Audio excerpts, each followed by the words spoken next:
അപ്പം നമ്മുടെ പുതിയ വീഡിയോയിലേക്ക് എല്ലാവർക്കും വീണ്ടും സ്വാഗതം. അപ്പം ഞാൻ വന്നിരിക്കുന്നത് നമുക്ക് അണ്ടിക്കറി വെക്കാൻ വേണ്ടിയിട്ടാണ് കേട്ടോ. കശുവണ്ടിയാണ് കറി.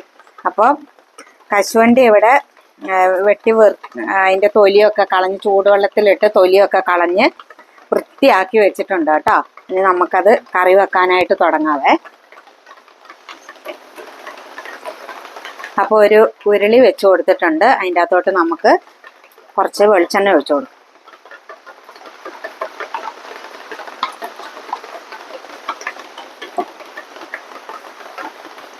വെളിച്ചെണ്ണ ചൂടായി വന്നാൽ നമ്മൾ ഒരു ഇത്തിരി കടുക് ഇട്ട് കൊടുക്കും. കടുക് ചേർക്കുന്നവർ ചേർക്കുക, വേണ്ടാത്തവർ ചേർക്കണ്ട കേട്ടോ.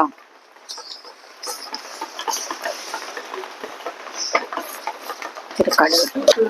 അപ്പം കടുകൊക്കെ പൊട്ടി വന്നിട്ടുണ്ട്. ഇനി നമുക്ക് ഇതിൻ്റെ അകത്തോട്ട് ചെറിയുള്ളി, പച്ചമുളക്, കറിവേപ്പില, തേങ്ങാക്കൊത്തത് ചേർത്ത് കൊടുക്കാവേ. കൈ പൊള്ളും, കയ്യിലേക്ക് തെറിക്കും. അപ്പം ഇതെല്ലാം കൂടെ ചേർത്തിട്ട് നന്നായിട്ടൊന്ന് മൂപ്പിച്ചെടുക്കാം കേട്ടോ. നമുക്കിത് വെച്ചിട്ട് അങ്ങ് ഇളക്കാം. തേങ്ങാക്കൊത്ത് കടിക്കാനുണ്ടാകുമ്പോൾ നല്ല ടേസ്റ്റ് ആയിരിക്കും. അതാ തേങ്ങാക്കൊത്തും കൂടെ ഇട്ടത്. ഇതൊക്കെ തേങ്ങയൊക്കെ ഇടണമെങ്കിൽ അതൊക്കെ നിങ്ങളുടെ ഇഷ്ടത്തിന് നിങ്ങൾ ഇട്ടോ കേട്ടോ. ഞാനിപ്പോൾ ചെറിയ ചെറിയ പീസാക്കിയിട്ട് ഇട്ടതാണ്. നമ്മുടെ പണ്ടത്തെ കാരണവന്മാരൊക്കെ ഉള്ള സമയത്ത് മഴക്കാലമായി കഴിഞ്ഞാൽ കശുവണ്ടി വിപണിയിൽ എടുക്കൂലല്ലോ, വിലയും ഉണ്ടാവില്ല എടുക്കുന്നുണ്ടേ തന്നെ. അപ്പോൾ അത് കൊടുത്തിട്ട് കാര്യമില്ല. അപ്പോൾ എന്ത് ചെയ്യും, അവർ മെനക്കെട്ടിരുന്ന് വെട്ടി വൃത്തിയാക്കി എടുത്തു തരും കേട്ടോ. അത് നമ്മൾ കറി വെക്കും. അപ്പം അത് നല്ല ഇറച്ചിക്കറി വെച്ച പോലെ ഉണ്ടാവും.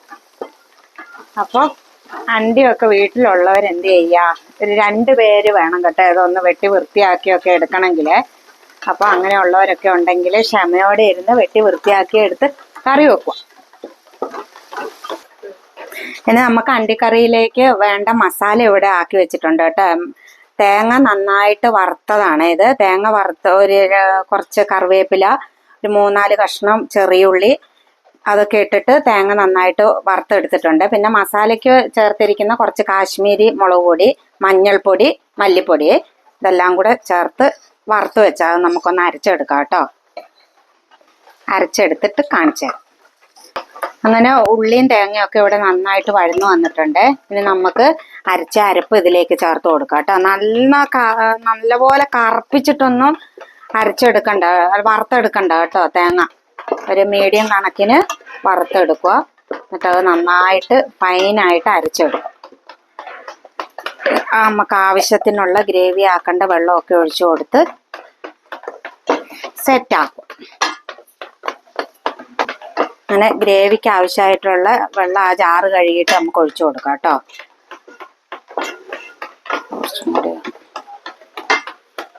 അല്ല അണ്ടി വേകുകയും ചെയ്യണമല്ലോ. അപ്പം അതിനുള്ള ചാറാക്കിയിട്ട് കൊടുക്കാം.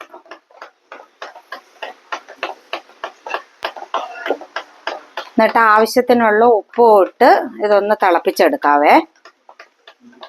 ഞാൻ ആവശ്യത്തിനുള്ള ഗ്രേവി ആക്കിയിട്ടുണ്ട്. ഇനി നമുക്ക് അതിൻ്റെ അകത്തേക്ക് പാകത്തിനുള്ള ഉപ്പ് ചേർത്ത് കൊടുക്കാം. വൃത്തിയാക്കി വെച്ചിരിക്കുന്ന അണ്ടിയും കൂടെ ചേർത്ത് തിളപ്പിച്ചിട്ടെടുക്കാം കേട്ടോ. അതൊന്ന് തിളപ്പിച്ച് കഴിയുമ്പോൾ തുറന്ന് കാണിച്ചു തരാവേ. അണ്ടി വേകാൻ എന്തായാലും കുറച്ച് സമയം എടുക്കും, കാരണം ഒന്ന് സോഫ്റ്റ് ആയിട്ട് വരണമല്ലോ. അണ്ടിയും കൂടെ അതിൻ്റെ അകത്തേക്ക് ഇട്ട് കൊടുക്കാം.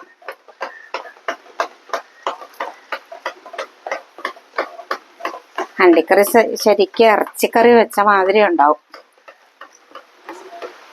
കുറച്ച് കഷ്ടപ്പാടുണ്ട് ഇതൊന്ന് ഒരുക്കി പെറുക്കി എടുക്കണമെങ്കിൽ. പക്ഷെ നല്ല സൂപ്പർ കറിയായിരിക്കും.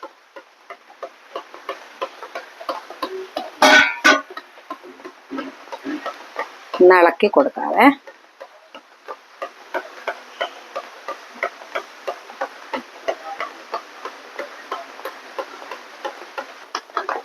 അപ്പം നമ്മുടെ അണ്ടിക്കറി എന്തായിട്ടുണ്ടെന്ന് നോക്കാവേ.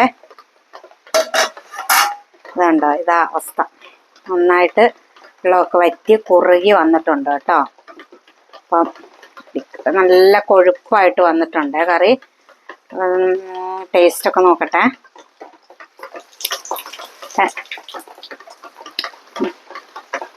ടേസ്റ്റ് ഉണ്ട്. എണ്ണയൊക്കെ നന്നായിട്ട് തെളിഞ്ഞു വന്നിട്ടുണ്ട് കേട്ടോ. അപ്പം നിങ്ങളും സമയം കിട്ടുമ്പോൾ അണ്ടിയൊക്കെ വെട്ടി വൃത്തിയാക്കി ഇതുപോലെ കറി വെക്കാൻ ശ്രമിക്കണേ. എന്നാൽ ഇതൊന്നും നമുക്ക് അങ്ങനെ കിട്ടാത്ത കറിയാണല്ലോ.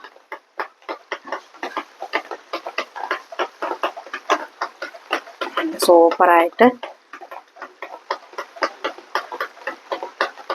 ചൂടുണ്ട്. അണ്ടി നന്നായിട്ട് വെന്തിട്ടുണ്ട് കേട്ടോ. അപ്പം നിങ്ങൾ അണ്ടിക്കറി ഉണ്ടാക്കാത്തവരുണ്ടാക്കി നോക്കുക.